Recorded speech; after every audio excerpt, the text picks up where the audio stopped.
요즘 오랫동안 제가 이런저런 일로 이제 고민을 좀 많이 하고 있습니다.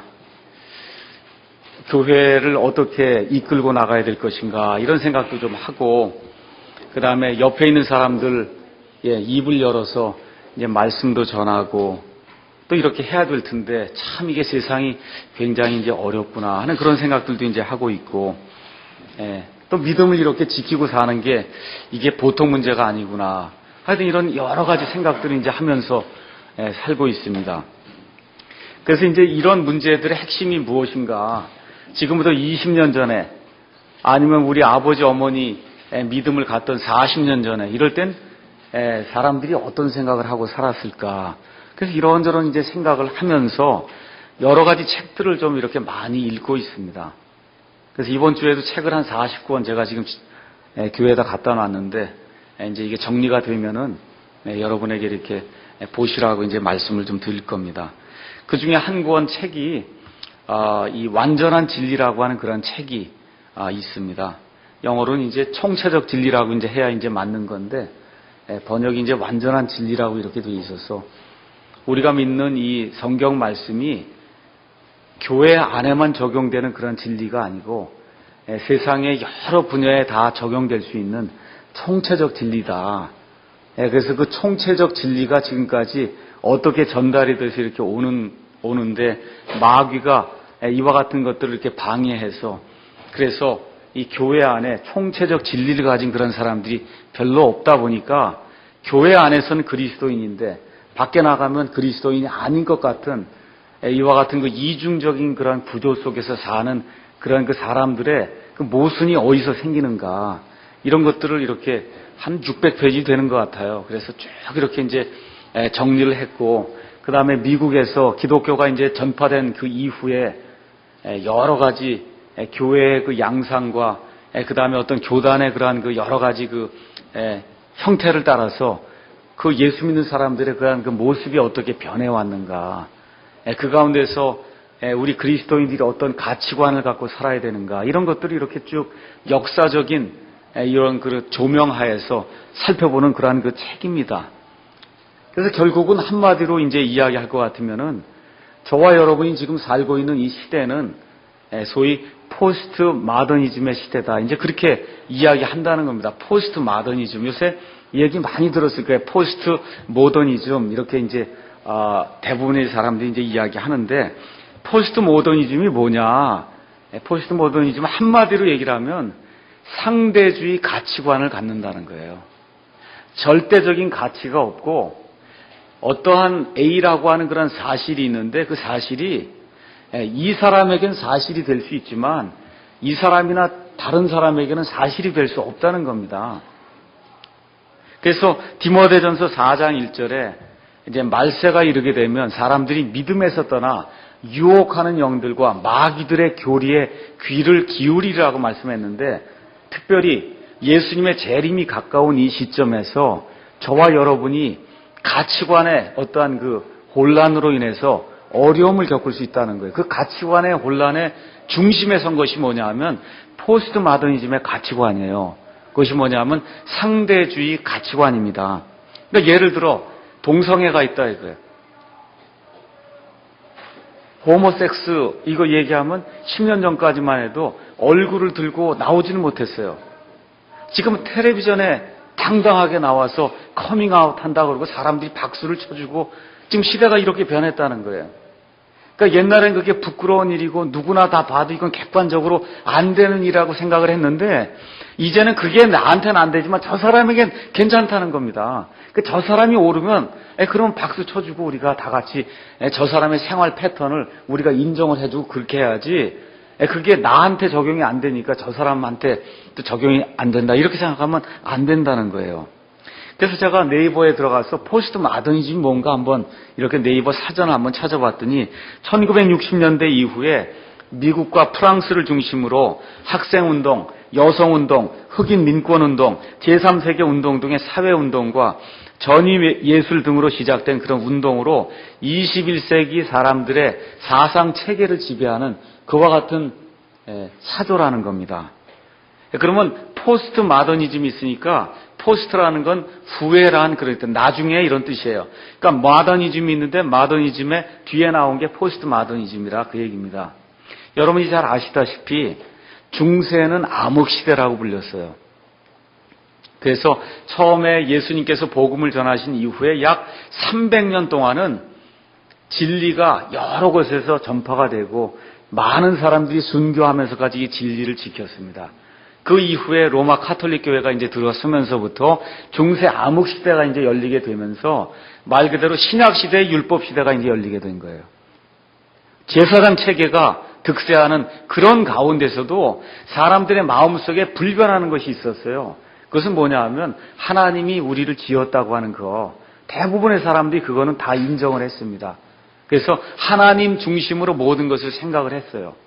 그러다가 드디어 이제 르네상스 시대에 이제 들어가면서부터 15세기, 16세기, 17세기 들어가면서부터 이게 사람 중심으로 모든 것을 생각을 해야 된다.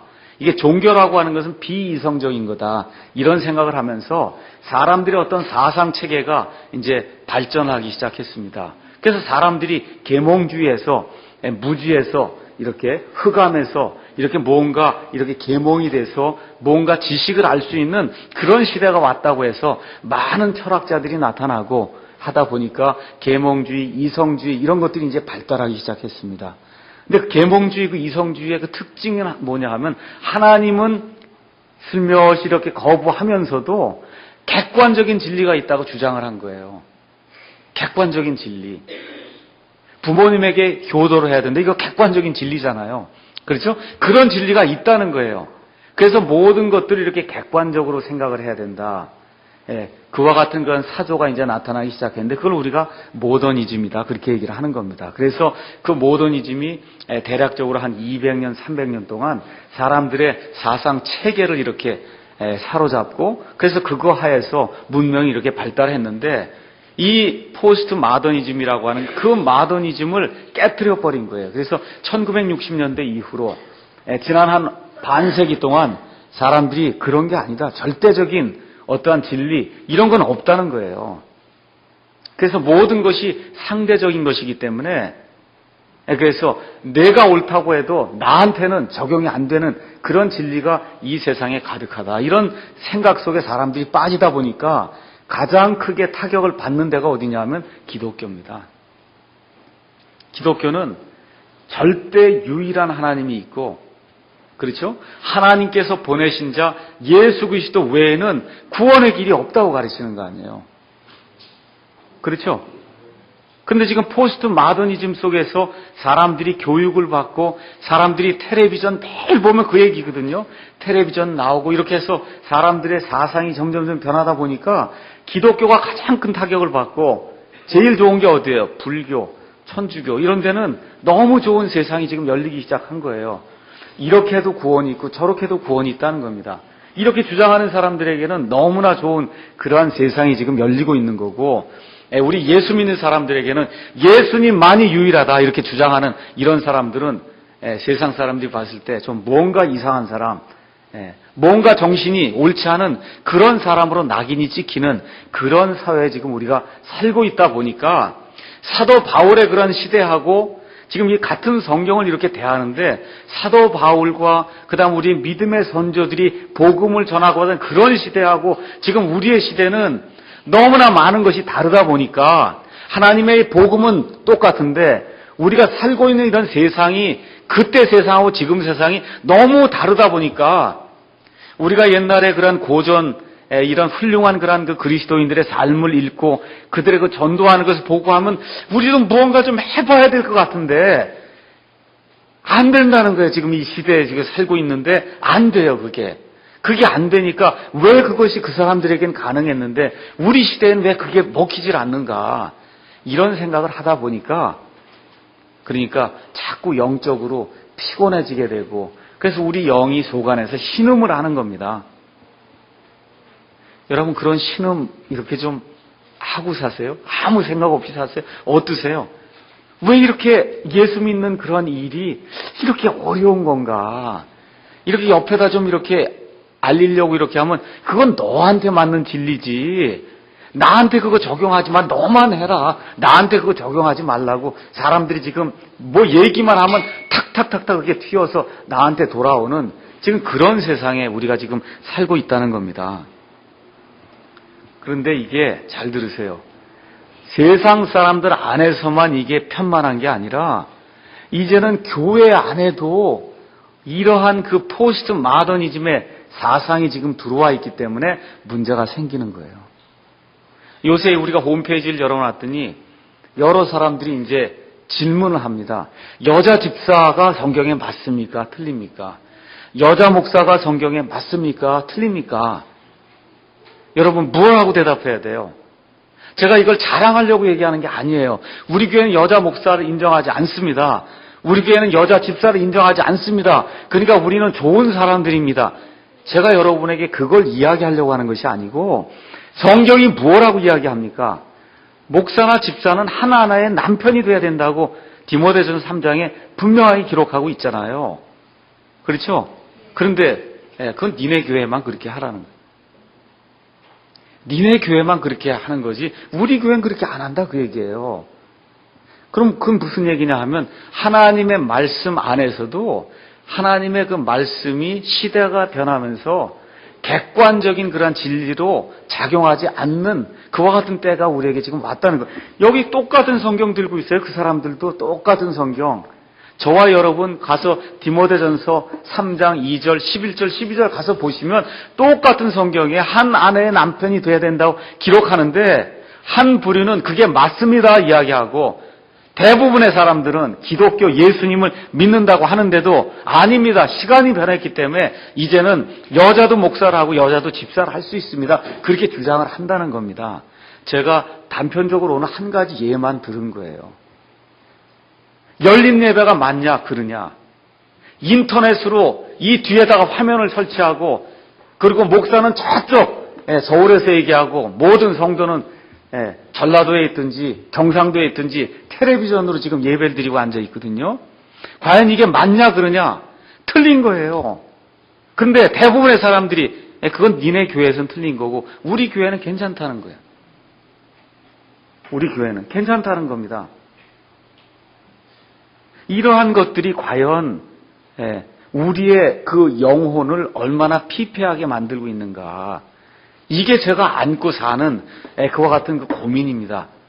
여러분도 이 교회 다니시면은 아마 시간이 지나고 이렇게 하다 보면 아이고 우리 교회는 성경에 있는 걸로 봐서는 이게 분명히 맞는 것 같은데 이게 어째 다른 사람들하고 얘기하면 전혀 맞지 않는 이런 얘기들을 하고 있으니 킹제임스 성경을 지금 쓴다고 그러면서 하고 있는데 이게 성경 말씀을 가서 보면 이게 분명히 맞는데 이 성경을 쓰는 교회는 1000교회 중에 하나도 안 되는 지금 이런 상황에 있으니 이게 하나님이 정말 하나님이시라면 이런 일이 가능할까?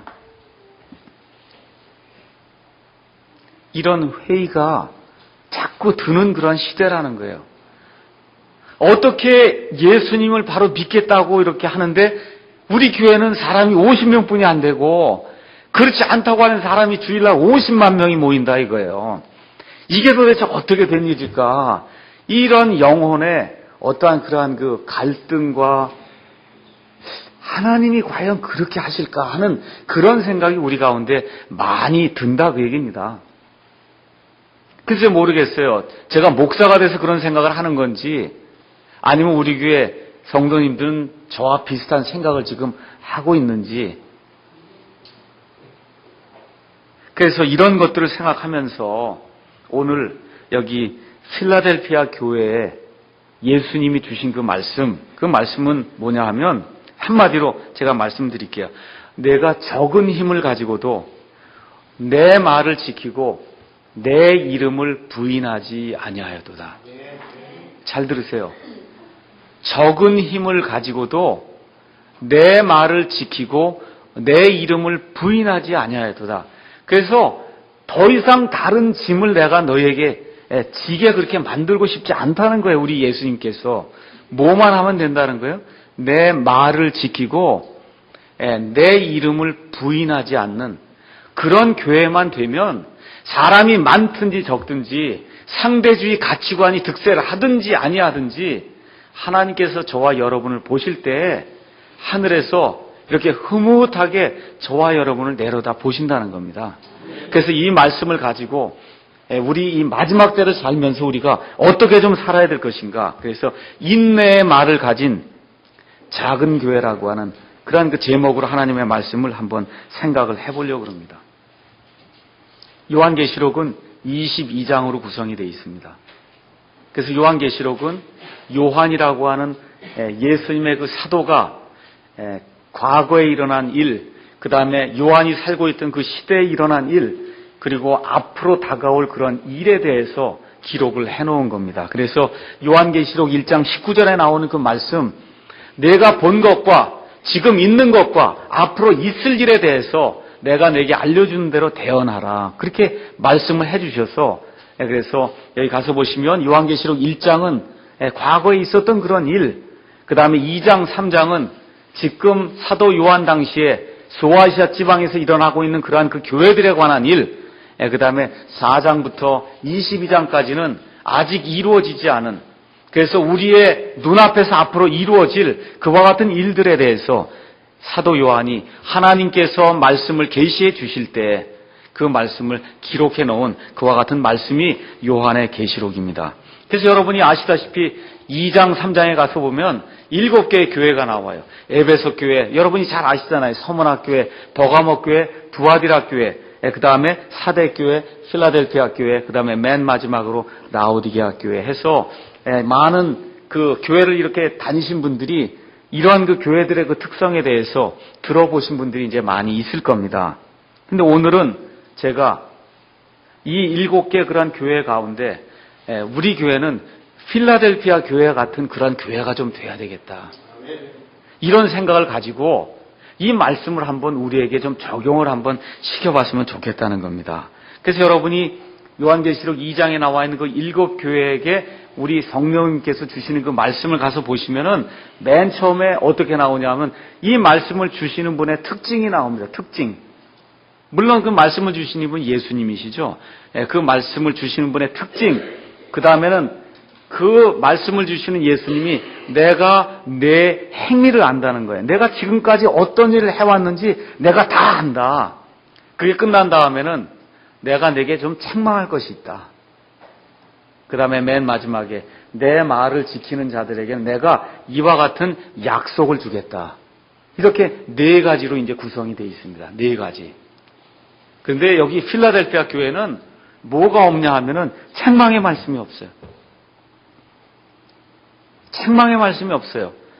2 교회에만 책망의 말씀이 없어요. 하나는 서문학 교회, 다른 하나는 필라델피아 교회. 나머지 교회는 여러 가지 책망의 말씀이 주어지는데 유일하게 특별히 이 필라델피아 교회에는 예수님께서 책망을 하지 않습니다. 그래서 저와 여러분이 이 말세의 지마를 당해서 예수님으로부터 책망을 받지 않는 전 그러한 교회가 좀 돼야 되겠다. 이런 생각을 하면서 오늘 한번 필라델피아 교회 여기를 한번 생각을 해보려고 합니다. 필라델피아는 뭐 그 지역에 대해서는 여러분이 이 성경책 뒤에 가서 보시면 지도가 나와 있어요. 그 지도에 가서서 계시록에 나오는 그 7교회가 어디에 있는가 한번 보시면 좋겠고요. 그냥 여러분이 잘 아시는 에베소 교회 아시죠?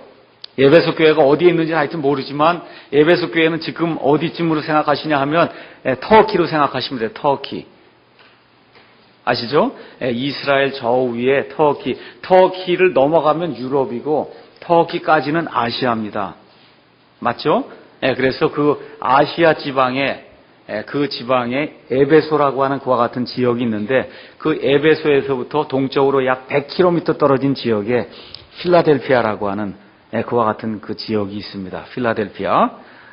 우리 옛날 개혁 성경엔 빌라델비아 그렇게 적혀 있죠. 여러분 필라델피아 아시죠? 미국의 큰 도시 중에 하나가 필라델피아예요. 그 필라델피아가 지금 같은 필라델피아입니다. 자, 그래서 에베소에서 동쪽으로 약 100km 떨어진 그와 같은 지역에 있는 중요한 산업 도시입니다. 교통의 요지예요.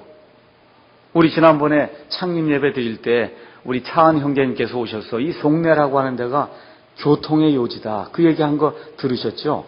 교통의 요지예요. 우리가 지금 여기 위치해 있는 이 자리가 이 필라델피아 교회가 있던 그런 자리처럼 교통헤어져요. 교통헤어지면 무슨 얘기예요? 사람들이 많이 오간다는 거예요.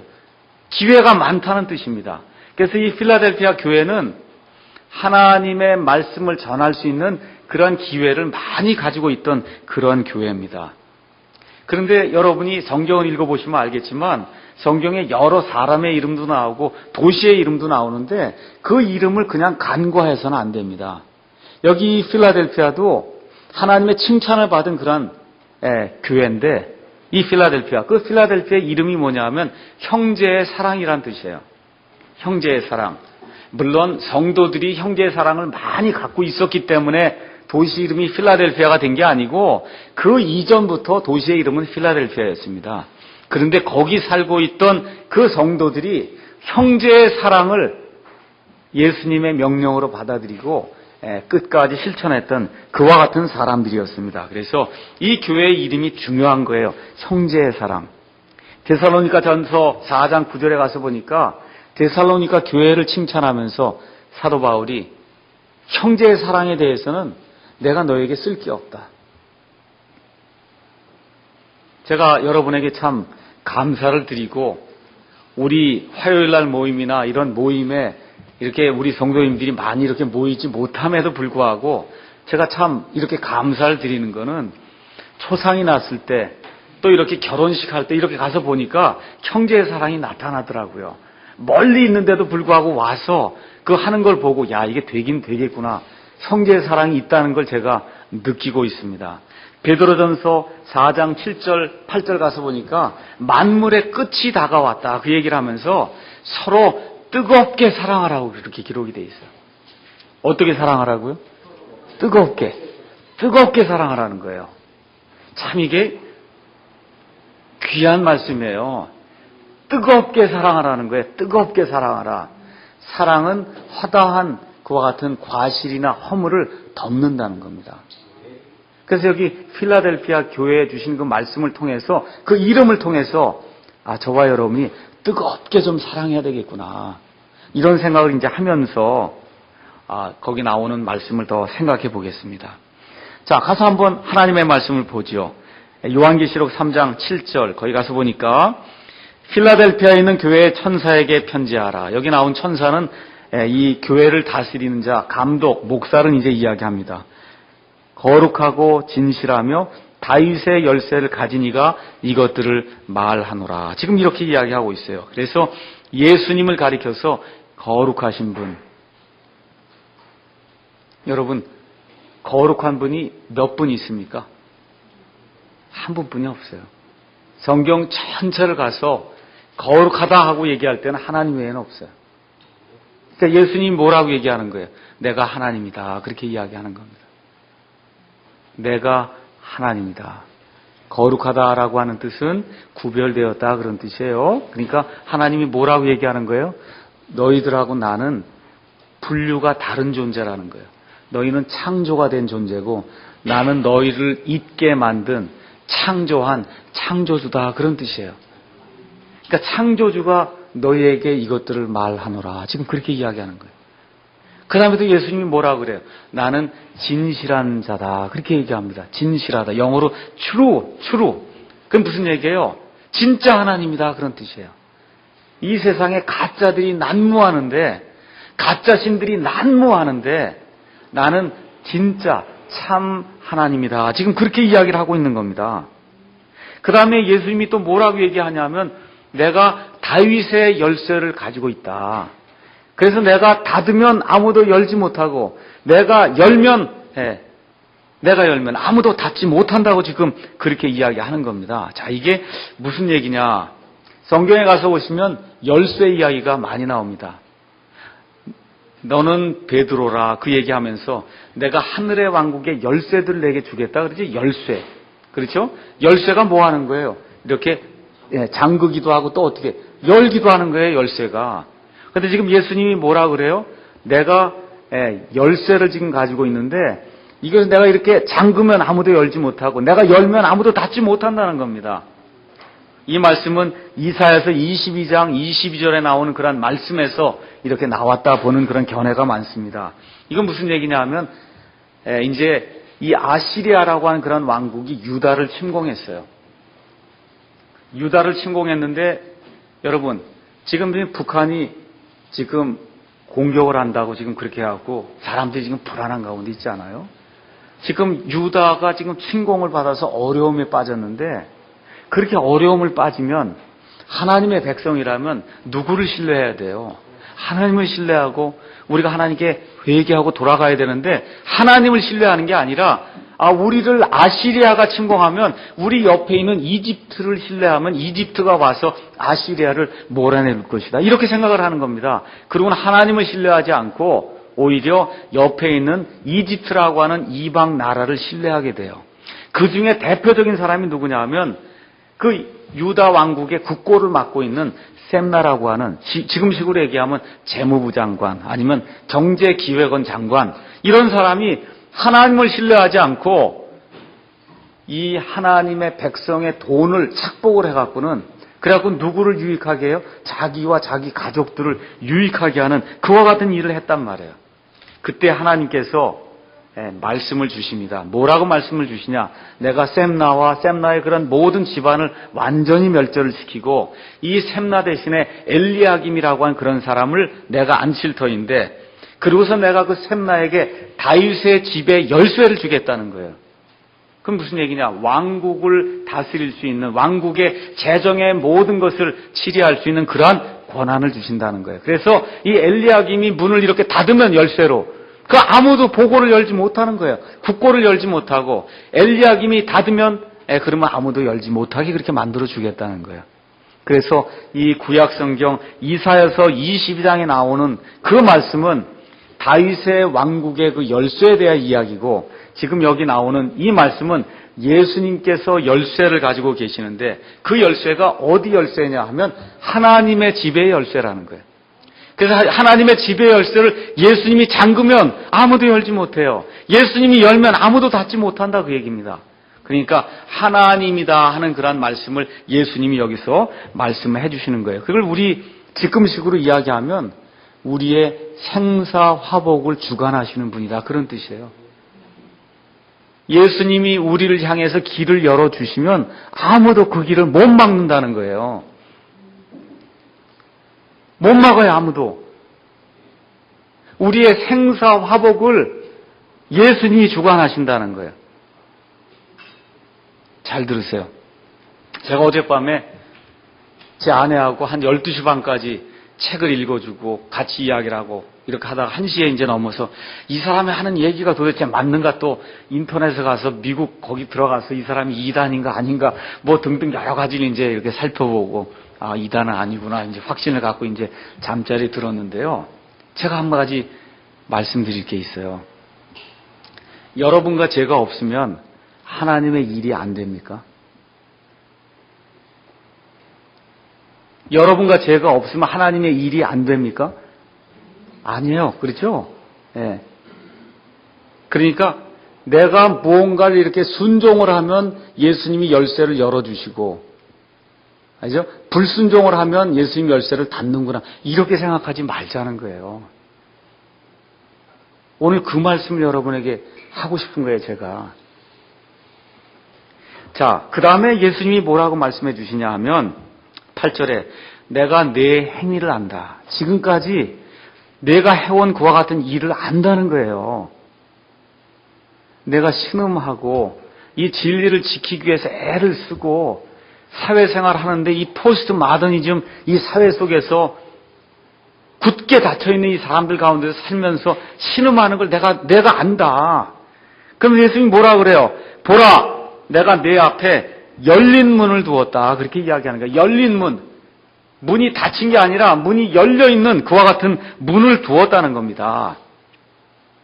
자, 아까 제가 뭐라고 말씀드렸냐면 이 필라델피아 교회는 산업화된 그와 같은 도시라고 얘기를 했어요. 그래서 이 유럽에서 소아시아를 거쳐서 이 아시아 대륙으로 거쳐가려면 이 필라델피아를 이렇게 통해서 이렇게 가야 된다는 겁니다. 그러니까 문화가 교류가 되고 문물이 교류가 되는 그와 같은 중요한 위치에 필라델피아가 서 있었어요.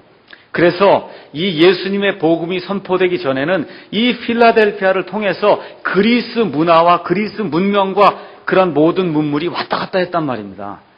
근데 이 필라델피아에 예수님의 복음이 선포가 된 이후에는 이제는 그리스 문화뿐만 아니라 예수님의 복음이 이 필라델피아를 통해서 왔다 갔다 하게 하나님이 그렇게 만들어 주신다는 거예요. 그래서 내가 내게 열린 문을 이렇게 두었다. 그렇게 지금 예수님이 말씀을 해주시는 겁니다. 그런데 그 열린 문은 두 가지를 이야기해요. 하나는 복음이 자유롭게 흘러가는 그러한 문이라고 볼 수도 있고, 또 하나는 문이 열려 있으면 침입하려고 하는 사람이 많다는 뜻이에요. 도전이 거세다는 뜻입니다. 이걸 내가 내 앞에 두었다. 그래서 우리 송내 지역에 사랑 침례교회라고 하는 이런 침례교회를 하나님이 만들어 주셨는데, 하나님이 우리 교회 앞에 열린 문을 두었다는 거예요. 그래서 우리에게 많은 도전과 그 다음에 기회가 있다고 성경이 이야기를 해주는 겁니다.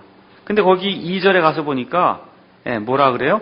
내가 열면 아무도 닫지 못하고 내가 닫으면 아무도 열지 못하느니라. 지금 그렇게 이제 예수님이 말씀해 주셔서 그 열쇠를 예수님이 쥐고 있다 그 얘기입니다.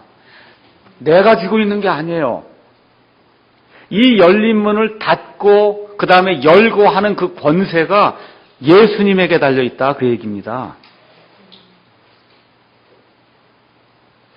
그래서 우리 교회에 대해서 이렇게 생각을 해보면서, 야, 교회가 이렇게 적긴 적어도 우리 앞에 하나님께서 열린 문을 놓아두셨구나.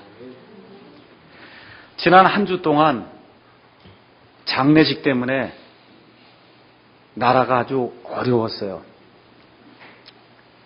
여기저기서 이제 조문하고 이런 것들을 이제 보면서 어떤 생각을 했느냐 하면, 우리 믿는다고 하는 사람들, 또 돈을 가지고 있다고 하는 그런 사람들, 소위 상류층이라고 하는 사람들, 자본주의 그런 그 문화에 이렇게 깊이 물들어 있는 그런 사람들, 이런 사람들이 무언가 조금 좀 생각을 바꿔야 되지 않겠는가. 어떻게 저렇게 많은 사람들이 이렇게 조문 행사에 가서 시간을 내갖고 봉화마을에 지금 100만이 찾아갔다는 거예요.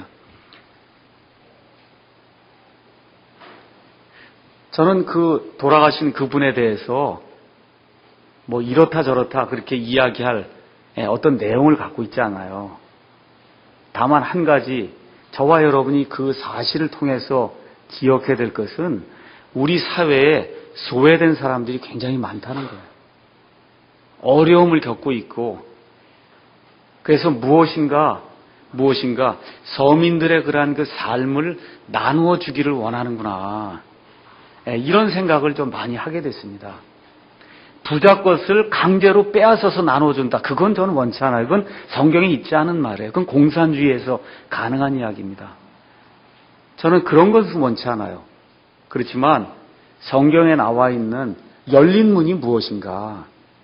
물론 복음을 가지고 가서 이렇게 전한다, 그것도 있지만 우리 교회가 이 사회에서 정말 열린 문의 그러한 그 구실을 하기 위해서는 소외된 사람, 가난한 사람, 이렇게 핍박받는 사람들을 이렇게 좀 배려하고 조금이라도 무엇인가 구제할 수 있는 그러한 길을 좀 찾아봐야 되지 않겠는가, 이런 생각을 좀 하게 됐습니다. 다시 한번.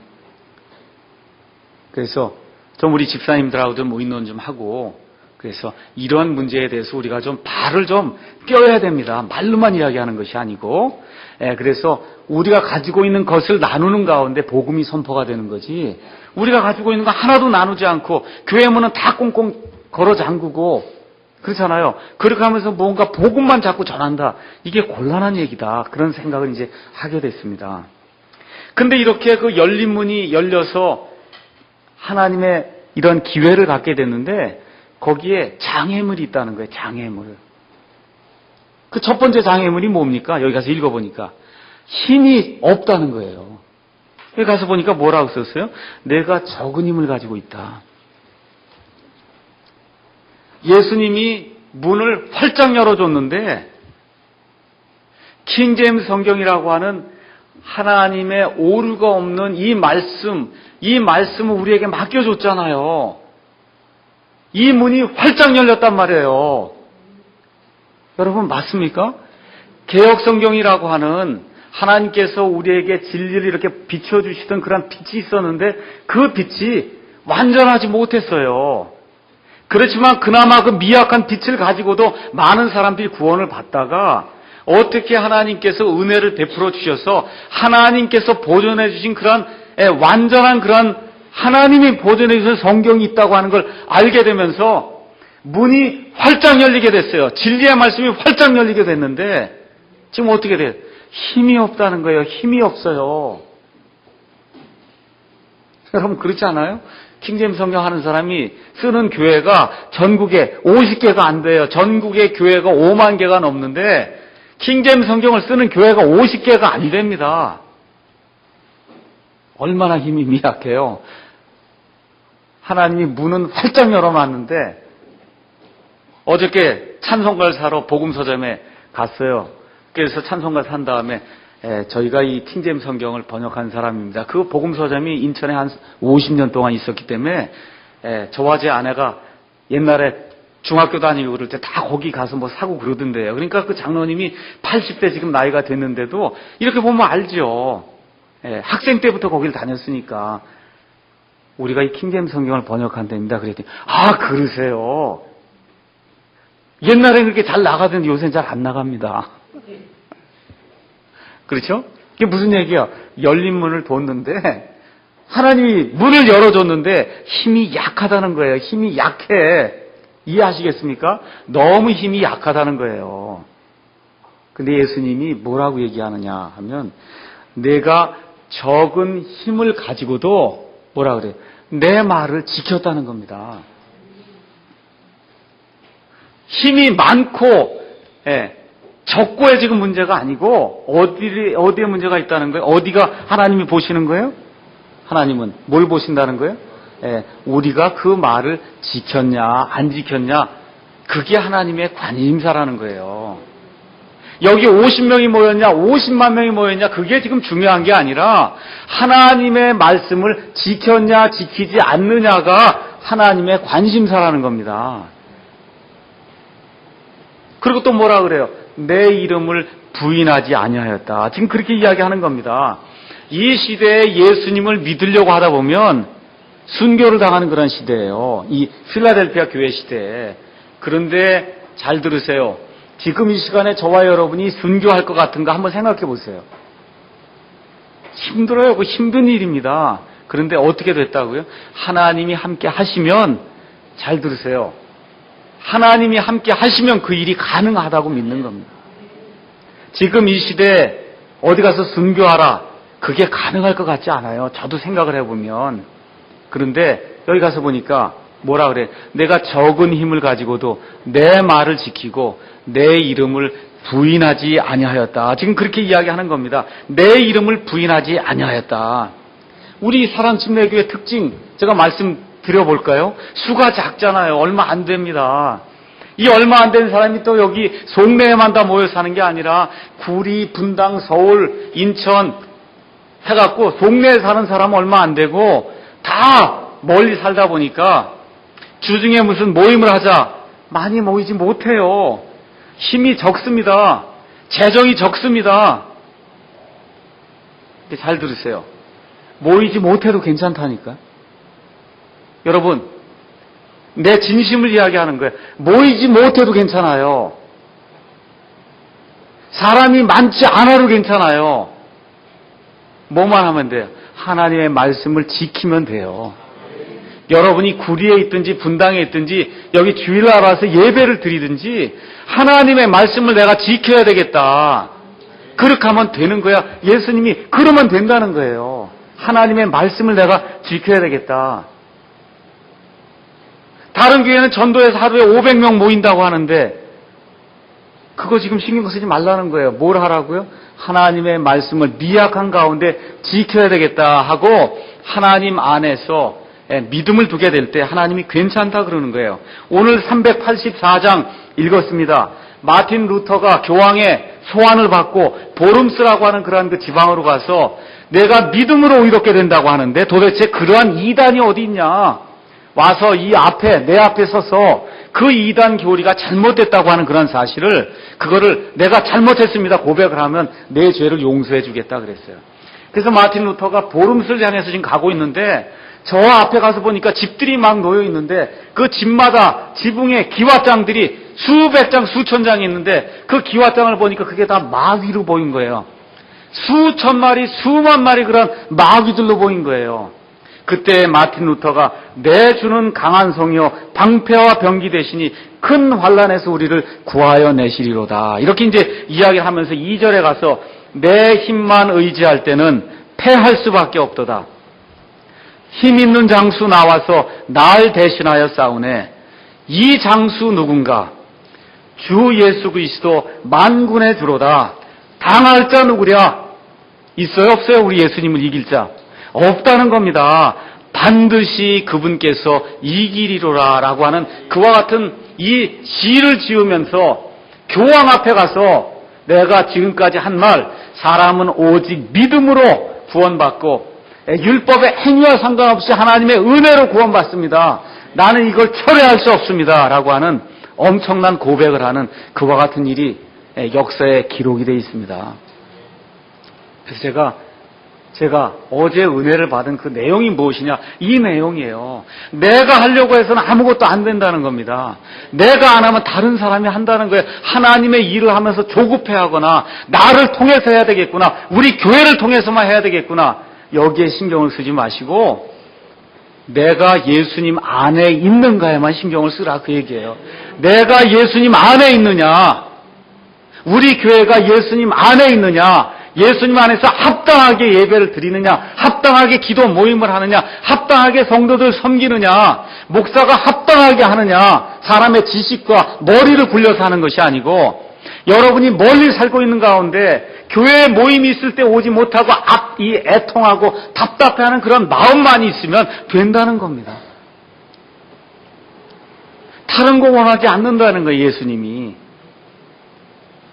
그래서 내가 적은 힘을 가지고도, 잘 들으세요, 적은 힘을 가지고도 내 말을 지켰다는 겁니다. 나는 우리 교회가 이런 교회가 되길 원해요. 그래서 자꾸 이야기하는 거예요. 교회에 일하러 오는 건 아니다. 교회에 일하러 오는 것이 아니고 이 적은 힘을 가지고도 하나님의 말씀을 내가 지키기 위해서, 이 말씀을 지키기 위해서 내가 애를 써야 되겠구나. 이렇게 하실 때 하나님의 은혜가 내게 임하는 것을 체험할 수가 있어요. 이게 자꾸 교회, 제가 이렇게 얘기하니까 우리 목사님 교회 오지 말라는가 보다, 이런 거 아니에요. 잘 들으세요. 모이는 게 중요한 거예요. 모이는 게 중요한 거예요. 그래서 제가 기도회도 하자고 얘기하잖아요. 그런데 멀면은 못 올 수 있다는 거예요. 그 애통해하는 그런 마음을 갖는 거. 그럼 어떻게 해요? 거기서 말씀을 읽고 가족들과 은혜를 나누고 기도하고, 그렇죠? 그 일을 하면 된다는 거예요. 사회생활 하면서 이 포스트 마더니즘이 사회 속에서, 하나님, 제가 이게 살아가기가 대단히 어렵습니다.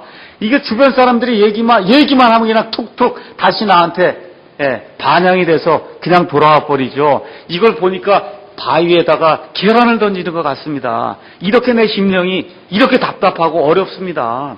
킹잼 성경 얘기하고 성경 얘기하고 하나님의 말씀 얘기하면 완전히 다 사람들이 진화론에 그냥 푹 들어가갖고 믿질 않습니다. 이 답답한 심정을 가지고 예수 믿는 사람들한테도 가서 그렇게 믿으면 안 됩니다. 이거 예수님의 마음이 그게 아닙니다 하고 아무리 얘기해도 안 듣습니다. 하나님, 너무 답답해 죽을 지경입니다. 이러한 심정을 소유하는 거, 그게 예수님의 마음이라는 거예요. 그게 예수님의 마음. 그걸 가지고 있으면 집에 있든지 직장에 있든지 아니면 여기 교회에 오든지 무슨 일을 하든지 하나님이 그거 이상 원하지 않는다는 거예요. 이렇게 할 때 예수님이 놀라운 축복의 말씀을 우리에게 약속을 해주십니다. 어떤 축복의 말씀을 해주시냐? 10절에 내가 나의 인내의 말을 지켰은즉 나도 너를 지킨다는 거예요. 말을 지켰으니까 나도 너를 지켜줘서 뭐라고 얘기해요? 시험에 시간을 면하게 한다. 근데 이 시험의 시간이 어떤 시간이냐? 그것은 곧 앞으로 온 세상에 임하여 땅에 거하는 자들을 시험하는 시간이다. 그랬어요.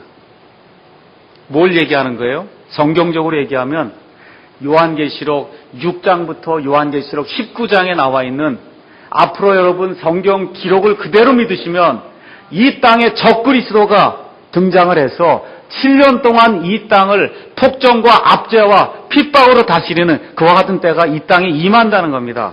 거기 가서 보니까 어때요? 온 세상에 임하여 땅에 거하는 자들을 시험하는 기간이다. 그래서 이런 기간이 있었습니까? 없었습니까? 온 세상에 임해서 땅에 거하는 자들을 시험한 그런 기간이 있었어요? 없었어요? 없었어요. 앞으로 이와 같은 일이 생긴다는 거예요. 이거를 7년 환란기라고 이야기해요. 유대인들을 향해서 극심한 핍박이 이루어지고 이 유대인들을 정화시키는 그러한 일이 있고 또 이방인들을 시험하는 그와 같은 때가 이 땅에 임하는데 예수님이 뭐라 그래요? 그 시험의 기간을 어떻게 해요? 면하게 해주겠다는 거예요. 예수님께서 면하게 해주신다는 거예요. 그건 다른 얘기로 이야기하면 7년 환란기가 임하기 전에 우리 예수님이 저와 여러분이 이 땅에서 데리고 하늘로 올라가신다는 겁니다. 주께서 친히 호령과 천사장의 음성과 하나님의 나팔 소리와 함께 친히 이 땅에 내려오시리니 그리스도 안에서 죽은 자들이 먼저 일어나고 그 뒤에서 살아서 남아있는 우리가 그들과 함께 구름들 속으로 채워 올라가 공중에서 주를 만나리라. 그래야 우리가 항상 주와 함께 있으리라. 그러므로 이 말씀들로 서로 위로하라고 데살로니가전서 4장에서 우리 예수님이 이야기해 주시거든요. 그래서 우리 몸이 눈 깜짝할 사이에 호련히 변화가 돼서 그래서 하나님께 들려 올라가는 그와 같은 일이 발생함으로 말미암아 계시록 6장부터 19장에 나와 있는 온 세상에 임하는 이 엄청난 시험의 기간을 내가 면하게 그렇게 만들어 주겠다고 예수님이 약속을 해 주시는 거예요. 뭘 하게 될 때 그렇다는 거예요? 뭘 하게 될 때? 뭘 하게 될 때? 인내의 말을 지킬 때. 말을 지킬 때. 잘 들으세요. 하나님의 말씀대로 살려고 이 심령이 가난한 그런 상태로 이렇게 하나님의 왕국을 추구하게 될 때 예수님 안에 있을 때 이와 같은 일이 발생한다는 거예요. 그래서 제가 여러분에게 목사로서 여러분에게 다른 짐을 주고 싶지 않습니다. 저도 제가 말씀을 준비하고 화요일 날도 말씀을 준비하고 이러려면 5시간씩 6시간씩 말씀을 준비해서 와야 됩니다.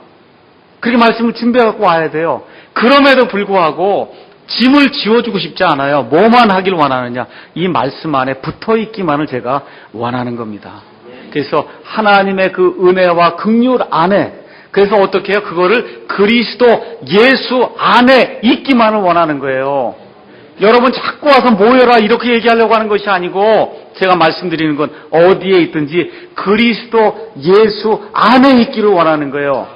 그래서 지금 이 시간에 한번 생각해 보세요. 나는 그리스도 예수님 안에 있는 사람인가? 뭘 자꾸 일을 막 하면 예수님 안에 있는 것 같이 이렇게 착각하지 말라는 겁니다. 그 일은 하나님이 하시는 거예요. 하나님이 하시는 거예요. 내가 하는 것이 아니라 하나님이 우리와 함께 하실 때 그 일이 이루어지는 겁니다. 그래서 마음의 자유를 누리시고 마음의 자유, 예수님이 하시는 거예요. 그 일을 저와 여러분은 예수님 안에 들어가기만 하면 돼요. 예수님 안에 들어가기만 하면 됩니다. 그래서 그리스도 예수님 안에 있는 자들에게는 하나님께서 이 시험의 기간을 면하게 해주시겠다고 우리에게 지금 약속을 해주시는 겁니다. 결론 말씀드리겠습니다. 예수님이 어떤 분이라 그랬어요? 거룩하신 분, 그 다음에 진리, 그 다음에 열쇠를 지니신 분이라 그랬어요. 그 예수님이 우리 가운데 있는가, 우리 안에 있는가, 그게 가장 중요한 핵심이라는 겁니다. 가장 중요한 핵심. 그래서 우리의 힘이 미약함에도 불구하고 하나님이 원하시면 된다는 거예요. 내가 하려고 해서 되는 거 아닙니다, 여러분. 내가 하려고 해서 되지 않아요. 하나님 안에 있을 때, 예수 그리스도 안에 있을 때 우리를 통해서 예수님이 일을 하시도록 만드는 거, 그게 기독교의 핵심입니다. 그래서 우리는 하나님의 말씀 붙들고 애통하는 그러한 심령으로 다 못하잖아요. 제가 목사인데도 기도 못하는 때가 너무 많아요. 말씀 읽지 못하는 때가 너무 많아요. 나도 그런데 여러분 어떻겠어요? 한번 생각해 보세요. 그렇다고 여러분을 무시하려고 하는 얘기가 아니에요. 그래도 명색이 목사라 그래서 늘 이거 생각을 하는데도 기도를 못할 때가 허다하고 말씀대로 살지 못할 때가 허다하다 그 얘기입니다. 여러분도 같지 않아요? 그럼 저랑 똑같잖아요. 같은 배 탔다 그 얘기예요. 같은 배 탔어요. 그래서 이러한 답답하고 정말 하나님 앞에 애통해하는 그러한 심령을 가질 때 하나님이 우리를 통해서 일을 하시면서 휴고의 약속을 주신다 그 얘기입니다. 네, 기도하시겠습니다.